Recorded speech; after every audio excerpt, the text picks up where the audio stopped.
29명인데 대체적으로 우리가 이야기할 때 무슨 이야기를 하느냐면 거기에서 김이독립 선언서를 읽었다는 거거든. 그것도 거짓말이에요. 안 읽었어. 안 읽고 맨 뒤에 공약사항 3장 있잖아요. 최후일까지 뭐 그걸 하고 그다음에 절대 폭력을 이루지 않고 공약 3장 그것만 만회한 용의가 있었어요. 그거는 뭐가 나오냐면 만해의 신문 기록에 보면 만해가 거짓말할 사람은 아니거든. 그 만해가 그러고 나서 축배를 한 녀석씩 들고 그러면서 종로경찰서 사찰가에다 전화를 해서 우리가 여기 있으니까 데리고 가라. 그런데 이제 학생들이 바보동원에 모였단 말이에요. 그래서 누가 대표로 와서 낭독을 해달라고 찾아갔어요. 대학안으로. 근데 아무도 안 나가라고 하는 거예요. 그래서 결국 그 파고다 공원의 팔각정에서 학생 대표가 나가서 선언서를 읽고 그러고 나서 이제 시내를 박차고 나오면서 우리가 저 강화문 통으로 서소문 쪽으로 그 다음에 우리 그 태평로 쪽으로 세 갈래로 나누어서 시가 행진을 벌리는 그런 상황이에요. 그러니까 우리가 3.1 운동 그러면 서울에서 처음으로 발표를 낸 것 같지만 실제 3.1 운동을 제일 먼저 알린 거는 평양이에요. 여기는 오후 2시에 팔각정에서 알렸지만 평양에서는 12시에 됐거든요. 그리고 3월 1일 날 만세를 낸 거는 평양, 원산, 어주, 정주 이런 등등에서 7군데 있습니다. 그러고 나서 이제 3.1 운동 3월 1일 하고 나니까 3월 3일 날은 그때가 고종의 인산일이잖아요. 장례식이잖아요. 네. 왕이 죽었는데 어떻게 그걸 하느냐. 그랬는데 개성의 의윤이 그네라 이런 또 여성들은 이제 개성에서는 원래 3월 1일 하기로 했는데 목사님이나 이런 사람들이 숨어버린 거야. 그러니까 이제 의윤이라고 하는 분, 이분도 그 충주 사람인데, 청주 사람인데, 일찍이 가부가 돼가지고 이제 그 우리가 개성의 이학교에 거기 사과물이 있었어요. 그래서 이제 그 이야기를 또 그럼 그 독립선서가 어디 있냐 그러니까 북부교회 지하창고에 있다. 그럼 그 집에 내라. 그래서 이제 여성들이 그걸 학생들을 동원해가지고 태극기를 만들고 그렇게 해서 3월 3일 날 이제 여자들이 먼저 기도를 하고 그러니까 이제 일부에서는 어떻게 오늘 고종의 인산일인데 이런 걸 불경스럽게 하냐 그러니까 고종의 그게 뭔데 그렇게 해서 나가면서 당시에 개성에서 제일 유명한 학교가 한영서원이거든요. 이 한영서원 남자 학교인데 너희들은 뭐 하는 거냐. 그러니까 남자 학교들도 쪽팔리잖아요. 여자들이 그렇게 해가지고. 그러니까 이게 합류가해서 개성 지역에서는 여성들이 주도를 하는 그런 이제 그래서 우리가 의윤이 나중에 그분들이 그 서대문 해무소 8호 깜방에 갇혔을 때 의윤이가 그때 이제 제일 나이가 많아요. 거의 한 50이 다 됐고 그 다음에 이제 천하의 개성 남봉가를 잘 부르는 그네라가 또 있었고 그 다음에 수원에 그 3.1운동 여성 3.1운동을 주도했던 기생 김향아라고 하는 그 다음에 신감빈, 임명애 이런 등 그 8호 깜방이 그 있었는데 그때 나이가 제일 어린 사람이 유한순이에요. 그래서 영화 같은데 그 한거나 이런 거 보면은 어떻게 유한순이가 마치 그 보살펴주고 당시에 임명애라고 하는 이분은 구세군이에요. 그래서 임신은 거의 만삭이 때 들어와가지고 잡혀 들어와 서대문 행문소에 있다가 출산을 위해서 잠깐 가석방이 돼요. 그렇게 해가지고 아기를 낳아가지고 다시 이제 들어온단 말이에요.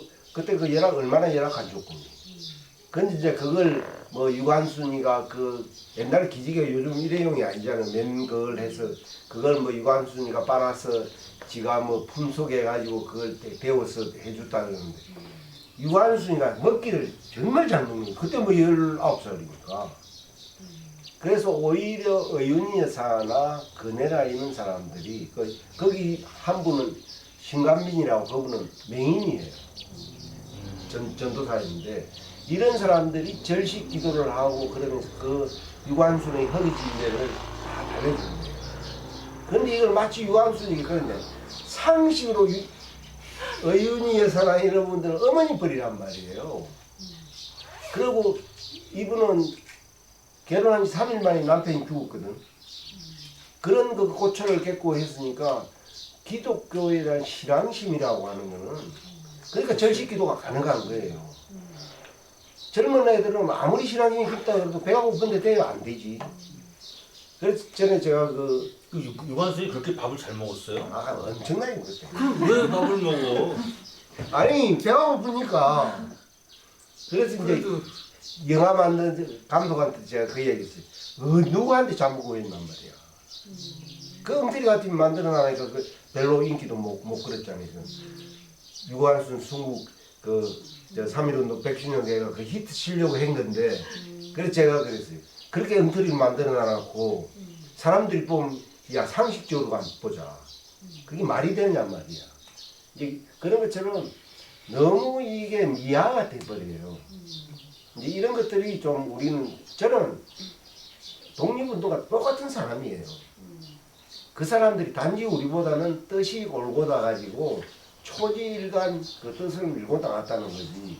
독립운동가들이라고 뭐 365일 독립운동만 해요. 뭐 특히 여열단 활동을 했던 사람들은 굉장히 모험심이 강해요. 제가 그 얘기를 하면서 누가 호연지기를 얘기를 하는 거예요. 독립운동가 호연지기가 있었다고. 그런데 그 호연지기가 뭐냐. 그래서 제가 그랬어요. 그건 다른 게 아니고 깡다구예요. 깡다구 있는 거거든. 근데 그게 유학자들의 입장에서는 이제 그 깡다구는 이제 일반 그 동네에서 하던 건달들하고는 좀 다른 깡다구지. 그렇지 않습니까? 그거. 그래서 공자가 그 얘기를 하거든요. 사람이 그 문과 지를 얘기하잖아요. 이게 그래서 제가 김자진 장군 같은 분이 지금 오면 이렇게 몸에 좀 그림도 좀 그리고 이 깡다구가 있어야 돼. 그래야 교육을 시켜야 이게 걔가 나가서 독립운동을 하는 거거든요. 그 조금 좀 그런 게 아니었나 그런 생각이 들어요. 그런 분들인데. 그렇죠. 예, 그렇게 그런 해서 결기가 있고. 이제 결국은 여기 서울에서 이제 3.1운동이 일어나고 그러니까 그 일을 수습해주던 이규갑 선생님 이제 이런 분들이 사회주의자였던 그 김사구, 홍변이 이제 이런 사람들과 한성 정부를 수립하려고 하는 거예요. 그래서 결국은 우리가 임시정부가 우리가 흔히 알고 있는 상하이 임시정부만 생각하는데 그렇지가 않아요. 임시정부가 만들어지는데 대표적인 게 인천 망국평화공원에서 만들어진 것이 4월 23일 날 그걸에서 만들어진 것이 한성정부고 그 다음에 러시아에 있었던 그것이 대한인국민회 그 다음에 상하이에서 동제사와 신한청년단을 기반으로 해서 만들어진 것이 상하이 대한민국 임시정부예요. 그래서 결국은 이제 이 한성정부를 만들고 그러고 나서 국내에서는 활동이 안 되잖아요. 그래서 이 이규갑 선생은 이제 상하이로 망명을 가게 되는 거죠. 그래서 거기 가서 검찰위원이나 충청도 대표 의원으로서 이제 활동을 하게 되고 대신에 이제 이 이해라 선생은 생양에 있다가 남편이 가니까 서로 올라왔는데 막내 애를 얻고 가다가 경찰에 추격을 받아가지고 일본 경찰이 애를 빼앗아가지고 그냥 길바닥에 내동경을 제가 죽여요. 그런 비참한 그걸 그러고 나서 이제 자기는 다시 이해라서 이제 여기 시가집인데 이쪽에 내려와서 천안, 아산 뭐 이 일대를 이제 돌아다니면서 군자금 모금도 하고. 그런데 이제 일본 그 감시가 너무 심한 거죠. 뭐 일거수일투족을 다 감시를 하기 뻑하면 연행해가지고 그래서 우리가 천안 3.1 운동에서 이 이해라 여사의 영향은 굉장히 큽니다. 당시에 직산에는 일찍부터 건강이 개발됐거든요. 우리가 직산 건강이라고. 그거는 주로 노다지 건강이에요. 그래서 우리가 흔히 노다지를 이야기할 때 어떤 이야기를 하냐면 노타치. 그래서 거기에서 나왔다는 진짜 그건지는 모르겠는데 여하튼 직산에서 그 노다지 그걸 건강을 개발해서 돈 벌어가지고 우리나라 기업을 일군 사람이 지금 하나그룹 김홍수라고 하는 지금 김성년 회장의 정조부시요. 그분은 그래도 그 돈을 벌어가지고 지역사회를 위해서 많은 그걸 했더라고요. 그런데 그 정손자는 왜 저 모양 저 꼴인지 모르겠는데 여하튼 그러한 그 속에서 직사는 그러니까 일찍부터 근대문명이 들어온단 말이에요. 그래서 천안보다도 오히려 직산이 훨씬 일찍 문명화가 되고 그래서 거기에서 외국인들이 이제 기사들 강상 기사들은 외국인들이 오잖아요. 그래서 외국인들 중에 영국에서 온 기사가 이 사람이 그걸 믿어요. 성공회를 믿어요. 그러니까 수원에 있는 부재열 신부가 거기에 직산에 내려와서 교회는 없지만 일요일 되면은 거기 예배를 보고 그렇게 해서 천안과 병천에다가 교회를 세우는 거예요. 성공회 교회를. 그러니까 우리가 일반적으로 그 병천 3.1 운동을 이야기하면 개신교만 자꾸 이야기하는데 그렇지가 않아요. 성공회가 굉장히 중요한 역할을. 그 왜 성공회가 그러면은 그 직산하고 천안하고 연결이 되냐면 진천에 성공회의 거점이 있었어요. 그래서 진천에 잘 아시다시피 강해원이라고 하는 그 시장이 큰 데가 있잖아요. 이제 이런 걸 중심으로 해서 사실은 병천 쪽은 연결되는 통로가 진천하고 연결되고 한쪽은 공주하고 연결이 되는 거예요. 그런 그 지리적인 특성이 있게 됩니다. 그래서 이제 결국은 도저히 이해라 여사가 이제 국내에서는 생활을 할 수 없으니까 남편을 찾아가 이제 떠나는 거예요.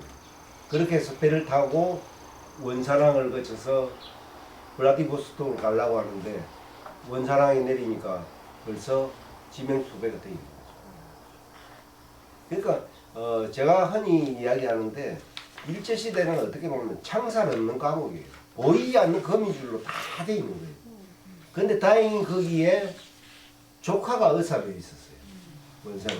그렇게 해서 이제 병원에 경찰서 끌려가서 고문당하고 그걸 하게 되고 이러니까 거의 몸도 그게 되니까 경찰들도 사람은 죽으면 안 되니까 대개 일제시대 때 경찰에 끌려가서 고문을 받고 하면은 불구자가 되거나 죽는 거예요. 근데 이제 의사 덕분에 보석으로 풀려나게 되는 거예요. 조카 덕분에. 그렇게 해서 비밀리에 블라디보스토크로 이제 거기에는 이 시숙이 블라디보스토크에 있었단 말이에요. 이해라 여사에. 그 남편은 중국 간내에 있었고 우리가 대개 중국을 간내와 간내를 구분할 때 만리장성을 구분해요. 만리장 남쪽이면 간내지요. 이쪽에 우리가 흔히 동북 삼성을 이야기하는 흥룡왕성, 그 영영성 이쪽은 이제 그 간외 산해관 예. 그런지 그런 그러니까 거기 이제 블라디보스토크에 와 있다고 그러니까 그 소식이 지금 생각해도 굉장히 빨리 접했던 것 같아요. 물론 이제 그때는 주로 중국 간내하고 연해주 쪽 연결되는 거는 배를 타고 여순에서 우리가 조지 엘수 쇼가 영국인이 운영했던 무역회사 상선을 타고 상하이로 가는 거예요. 그러니까 이제 상하이에서 그렇게 해서 찾아오는 거죠, 남편이. 근데 뭐 그때는 거의 가다가 마지막 유언을 그 이에라 여사가 남긴 이야기가 제발 이제 다시는 다른 데로 가지 말고 내 옆에 좀 있었으면 좋겠다 그랬는데 3일 만인가 돌아가시죠.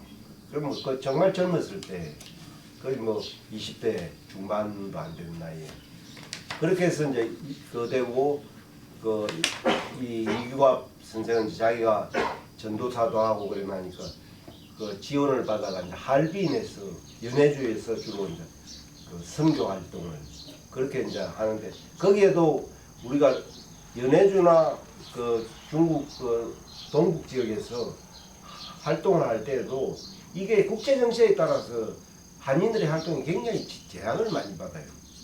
그러니까 더 이상 활동이 어렵게 되니까 1927년 되면 서울로 다시 들어와요. 그러면서 이제 그때부터는 본격적인 목회 활동을 합니다. 그러면서 한편으로는 1927년이라고 하는 게 우리나라에서 일제강점기의 최고의 그 합법적인 단체였던 신간회가 결성이 되잖아요. 그래서 신간회가 서울 경성지에도 있지만 서울 바깥 지역, 요즘 같으면 이제 동대문, 거기는 옛날에는 서울 바깥쪽에 그 양주군, 고양군 이렇게 되니까 거기가 갱동, 그러니까 서울의 동쪽에 있다 동역동자를 써서 경동지회를 꾸리게 되고 거기에 집행위원장을 이제 이렇게 하면서 합법운동과 목회활동을 동시에 이제 병행해가는 그런 역할을 하게 됩니다. 그러다 결국 1931년에 우리가 잘 알다시피 만주사회인이 일어나게 되고 그러면서 이제 국내에서의 합법적인 운동도 안 되는 거예요. 일본에 하도 감시. 그래서 신간회가 결국은 해소를 하게 되거든요. 우리가 해소하고 해체는 다릅니다. 해체는 완전 단체를 없애는 거지만 해소는 지하로 들어가는 거예요. 겉으로는 안 하는 것 같지만 그렇게 하면서 결국 이분은 이제 목회 활동에 치중을 하게 되고 해방 이후에도 이규합 선생은 이제 계속 목회 활동을 하면서 여성들의 어떤 인권 문제 이런 부분들에 굉장히 그거 하고 또 한편으로는 우리가 잘 알다시피 기독교 그 선교사들을 뿐만 아니라 우리나라 목사님들도 30년대 후반에 가면 거의 친일로 돌아서거든요. 신사참배를 하지 않습니다. 그러니까 이제 그런 문제가 되면서 해방 이후에 굉장히 거의 논란이 심해요. 이 개신교 교단 자체에서 특히 감리교가 많이 했어요. 그러니까 이제 이분이 그걸 수습하기 위해서 중앙총 집행위원장을 맡아서 그런 역할을 한 걸 보면은 친일 문제에서는 이분은 자유로웠다는 거예요. 우리가 그 활동만 보고도 어떤 분은 이규갑이가 안 그랬다 그런 이제 이야기도 하는데 그거는 친일 문제를 갖고 지금 해방 이후에 논쟁이 지금 붙고 하는데 거기에 집행위원장을 맡을 정도면 친일 문제로 자유롭지 않으면 될 수가 없잖아요. 우리가 이제 그런 걸 봐서 이규갑 선생은 그런 목회 활동을 하면서 오히려 우리 한국 어떻게 보면 개신교의 토착화 그 다음에 이런 부분에 굉장히 노력을 하셨다. 그런 부분들. 특히 우리가 이 덕수이시들 중에서 이순신의 그 정손이었던 분은 유교 나기 전에 월북을 했거든요. 근데 이제 그 집안 사람들은 여기 이규갑이라든지 그 다음에 신흥무관학교 만주에 우리 고광 이세영 선생이라든지 이런 분들 그 무관학교 교장을 나거든요. 덕수이시들의 그 후예들 중에서 독립운동을 했던 분들이 꽤 많은데 그 중에 한 분이 또 이 이규갑 선생이 들어갈 수 있다는 겁니다.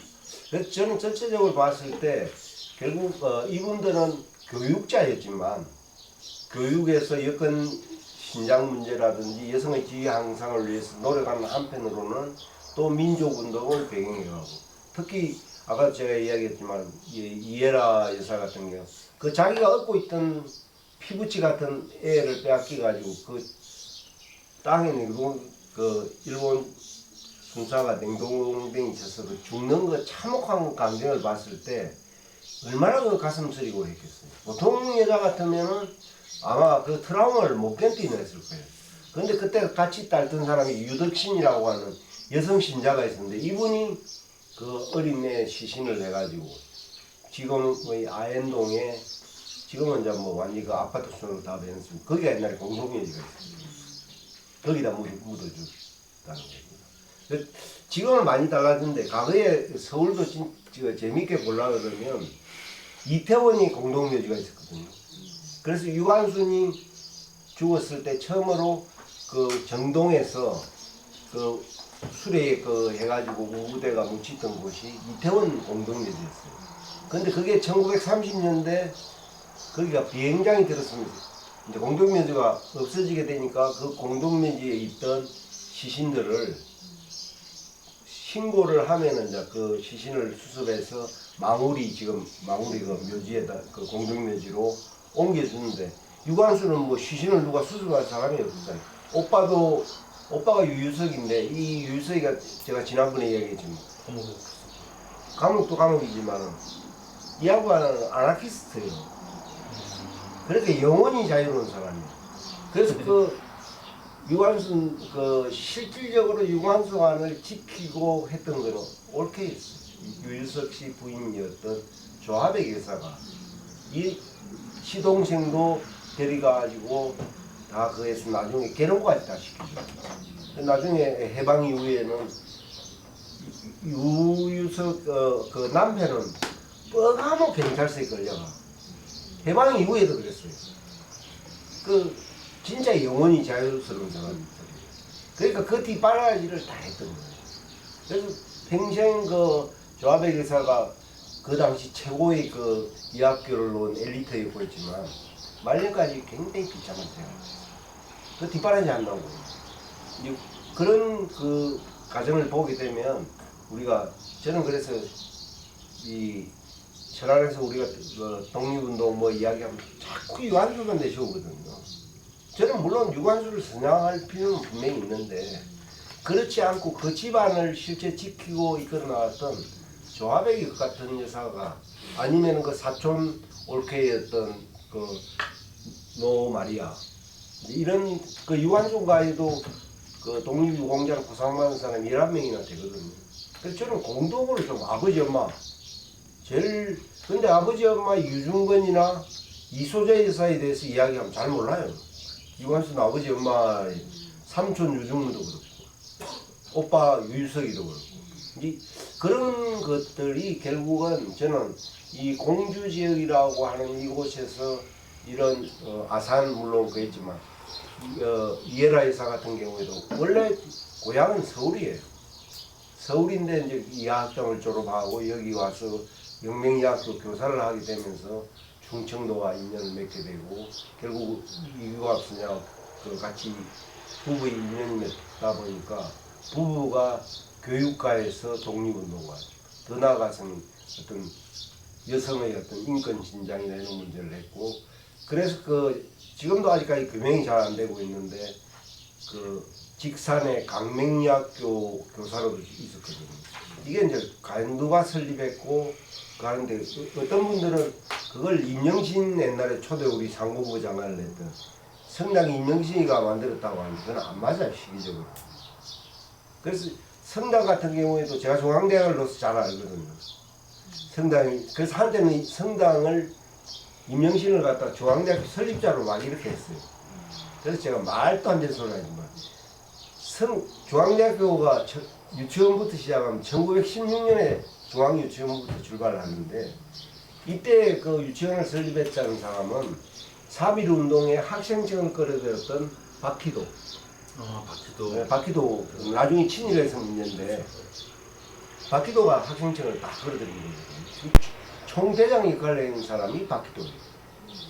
그 박희도, 유양호 이런 사람들이 해가 했는데 그러니까 중앙대학교 설립 연원을 언제로 잡았냐면 1918년으로 했어요. 1916년인데 그래 나중에 알고 보니까 16년 때에는 임영신이가 전주의 기전여학교 여고생이야. 여고생이 어떻게 서울에 올라와서 유치원을 만들었겠어. 그러니까 그걸 자기가 할 그 졸업한 18년도에 맞추어가지고 그래서 말도 안 되는 소리단 말이에요. 이건 무슨 여학생이 어떻게 그것도 임영신 씨가 형제가 진짜 많아요. 13남매예요. 13남매에서 11번이에요. 그러니까 이런 것들을 이제 짜맞추기식으로 그렇게 하는데 그런 면에서 우리가 본다면은 이 아산 지역에서 했던 김복희 여사라고 그분의 부군이 전재풍 목사라고 나중에 그 최용신이가 안산에서 할 때 그 목사를 하시면 뒷바라지 다 해줬던 그런 인연들이 다 연결이 돼요. 그리고 실질적으로 우리가 안산에 최용신이가 만든 생골약을 그 최용신이가 만들었다고 그러는데 그 이전에 수원에 선교사였던 밀러라고 하는 선교사가 그 안산에 그 생골약을 만들었고 그분이 이제 하다가 돌아가려고 하니까 최용신이가 맡게 되는 거지 다시 인수인계하는 그런 식이었습니다. 그래서 오늘 뭐 전체적으로 제가 좀 이야기하고 싶은 부분은 이런 교육자에서 독립운동가로 나아가기 때문에 특히 정말 그 여성들은 어떻게 보면 자기 운명과는 관계없이 부부라는 인연으로 인해서 독립운동에 뛰어들 수밖에 없는 그런 이제 그게 되는데 근데 지금까지도 여성들이 독립유공자로 부상을 받은 경우에는 3%도 안 되거든. 앞으로 이제 이런 부분들이 더 우리가 발굴을 해서, 그리고 특히 저는 좀 이야기하는 게 그 국가보훈처 쪽에서 이야기하는 게, 여성과 남성을 똑같은 기준으로 해가지고 하게 되면은 남자들이 직업이에요. 독립운동이. 직업이라. 요즘 그 독립운동가들이 저는 요즘 살았으면 전부 정치가 하는 사람들이야. 그렇죠. 정치가 하는 사람들이 되게 집안일 신경 안 쓰잖아. 그건 부인한테 아마, 그러니까 이제 우리가 요새 보면 그렇잖아요. 그 부인들이 자기 옛날에 뒷바라지 했다. 어느 정도 딱 되고 뭐 도지사가 되고 나면 부인한테 대한 대우가 도지사보다 더 잘해줘야 불만이 없는 거예요. 거기 도지사와 같은 급으로 해주면 이제 그 밑에 비서들은 죽는 거죠. 제가 군대에 있을 때 따까리를 해봐서 그걸 잘 알아요. 장군이 원스타면 부인은 투스타 대우를 해주지. 그래 불만이 없는 거예요. 이제 그런 것처럼 우리가 좀 이 여성들이 우리가 근대 시기, 식민 시기에서의 그 위상들을 좀 더 적극적으로 조명이 되고 그 평가하는 데에서 저는 남자들이 그 정도 있으면 거기에 따르는 거는 전부 그 나머지는 여성들이 목이었단 말이에요. 뭐 생활비를 갖다 줍니까? 애 양육하는데 신경을 씁니까? 시아버지 시어머니 모셔야 돼. 그래서 저는 여성 독립운동가들은 워킹만 합니다. 1인 4역 5역을 다 했거든요. 그런 측면에서 우리가 좀 더 선양을 하고 부각시켜야 되지 않을까 그렇게 생각합니다. 예, 감사합니다. 네. 오늘 이걸 굉장히 할 게 많거든요. 굉장히 많은데 다음에 다시 한번 모셔야 될 것 같아요. 이거는 왜냐하면은 그 뒤에 그 사부인 얘기, 이건 홍성의 그 기독교 그 감리교 그 설립하고 여기 결성도 많았었거든요. 이거를 좀 한번 해야 되는데 그때는 아마 저기 그 홍성 제일감리교회 그쪽에 있는 그 목사님이나 장로 그쪽에 말씀드려서 이걸 한번 시간을 여기서 다시 한번 하는 거로 제가 한번 만들어 보겠습니다. 중요한 게 많은데 그래서 시간상 그래서 가지고 했고 한 가지 제가 여쭤볼 게 이게 왜 그 이에라 여사를 이렇게 이 사람들이 쫓아다닌 거예요? 아니 남편이 망명을 해버리신가. 첩보를 먹은 거예요. 그러니까 독립운동가를 그 했을 때 단재신 정 선생님 부인 박자혜 여사가 산파수를 했잖아요. 요즘 같으면 이제 그 산부인과인데 그 개업을 당시에 산파수를 운영하는 최고의 여성이 전문직이에요. 그런데 거기에 한자를 못 오게 하는 거야. 그래서 박자혜 여사가 아들하고 뭐 신수범하고 뭘 하느냐면 비 오면 우산 장사하고 우산 팔고 여름 되면 과일 같은 거 떼가지고 산파 이건 되지가 않는 거예요. 문은 개업은 해놔놨는데. 그러니까 그 정도로 뭐 탄압이라고 하는 거예요. 그렇죠. 네. 하여간 하고요. 어떻게 의미 있는 시간 되셨습니까? 네. 네. 그래서 오늘은 이거를 내용이 양이 많아요. 그래서 다시 한번 이거 해봐야 될 것 같아요. 기독교 이거 계몽운동 쪽에서 대단한 분들인데. 네. 그러면 이것으로 마치고. 선생님 저기 일달령 그 박사님이 한목수를 다시 썼다고 그랬잖아요. 예. 그게 제목이 뭐였어요? 그 39년에 처음 나왔을 때는 태용신 소전이고